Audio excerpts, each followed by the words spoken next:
Hi అండి, అందరికీ welcome back to our channel. నేను ఈరోజు టమాటా పప్పుని అయితే ప్రిపేర్ చేయబోతున్నానండి. ఎందుకు ఈ పప్పు చేస్తున్నాను అని అంటే, నేను చాలా వీడియోస్ స్క్రోల్ చేస్తున్నప్పుడు డిఫరెంట్ టైప్స్ ఆఫ్ డిషెస్ చూసానండి. కాకపోతే పప్పు అయితే ఎక్కడా కనిపించలేదు.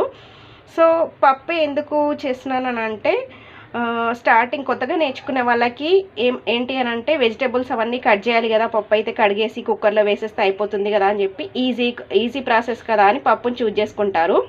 సో అది వచ్చేసి టేస్టీగా రాకుండా అయిపోయింది అనుకోండి, ఫస్ట్ డిష్కే డిసప్పాయింట్ అయిపోతారనమాట. సో నేను వచ్చేసి దాన్ని సింపుల్గా ఈజీగా ఎలా చేసుకోవాలో మీకు ఇప్పుడు చూపిస్తానండి.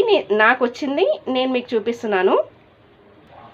ఇది వచ్చేసి కంప్లీట్గా కొత్తగా నేర్చుకునే వాళ్ళకి మాత్రమేనండి.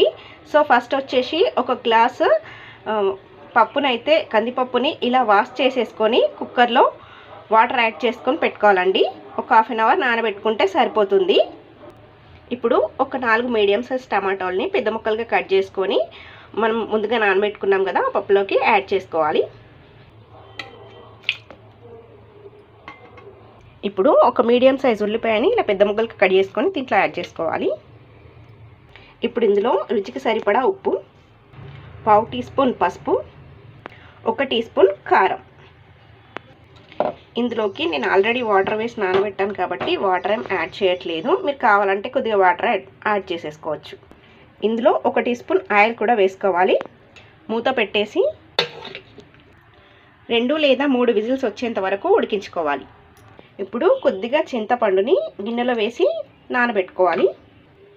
టమాటాలు పులుపు ఉంటాయి కాబట్టి ఇందులోకి ఎక్కువ చింతపండు అవసరం లేదండి, కొద్దిగా వేసుకుంటే సరిపోతుంది. ఒక నిమ్మపండు సైజ్ చింతపండు తీసుకుంటే సరిపోతుంది. చింతపండు పులుపు అనేది ఈ పప్పుకి ఎక్స్ట్రా టేస్ట్ని ఇస్తుంది, అందుకే కొద్దిగా చింతపండుని అయితే యాడ్ చేస్తున్నాను. పప్పుని ఇలా ఉడికించుకున్న తర్వాత పప్పు టమాటా 2 కలిసిలాగా ఒకసారి గరిటతో ఇలా కలిపేసుకోవాలి. పప్పు గుత్తితో కూడా మ్యాష్ చేసుకోవచ్చండి, కాకపోతే పప్పు బాగా ఉడికిపోయింది కదా, అలా ఏం అవసరం లేదు. ఒకసారి ఇలా కలిపేసుకుంటే సరిపోతుంది. ఇలా అంతా ఒకసారి కలుపుకున్న తర్వాత మనం నానబెట్టుకున్నాం కదా చింతపండుని, ఆ గుజ్జును తీసుకొని దీంట్లోకి యాడ్ చేసేసుకోవాలి. చూసారు కదా, ఇలా చేసుకొని ఇందులో యాడ్ చేసేసుకోవాలి.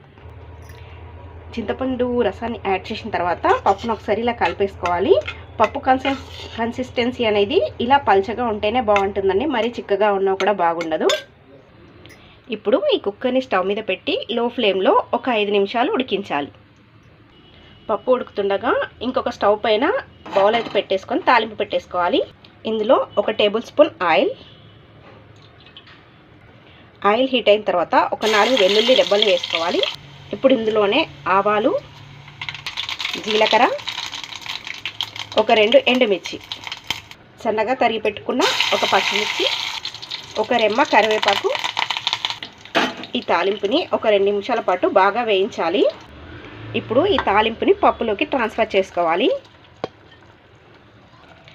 తాలింపు యాడ్ చేసిన తర్వాత మంటను మీడియం ఫ్లేమ్లో పెట్టి ఒక 2 లేదా 3 నిమిషాల పాటు ఉడికించాలి. 2 నిమిషాల తర్వాత స్టవ్ ఆఫ్ చేసేసి బౌల్లోకి ట్రాన్స్ఫర్ చేసేసుకొని సన్నగా తరిగి పెట్టుకున్న కొత్తిమీరతో గార్నిష్ చేస్తే టమాటా పప్పు రెడీ. పప్పుని మరీ ఎక్కువసేపు ఉడికిచ్చేసినా దగ్గరికి వచ్చేస్తుందండి. సో ఈ కన్సిస్టెన్సీ ఉంటే సరిపోతుంది.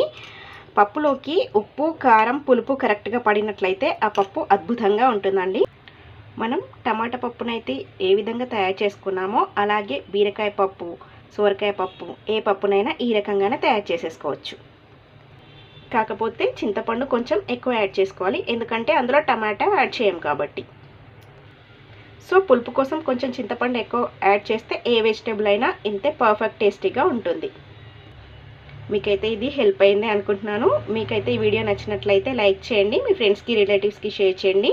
మరిన్ని సింపుల్ టేస్టీ రెసిపీస్ కోసం మన ఛానల్ని సబ్స్క్రైబ్ చేసుకోండి.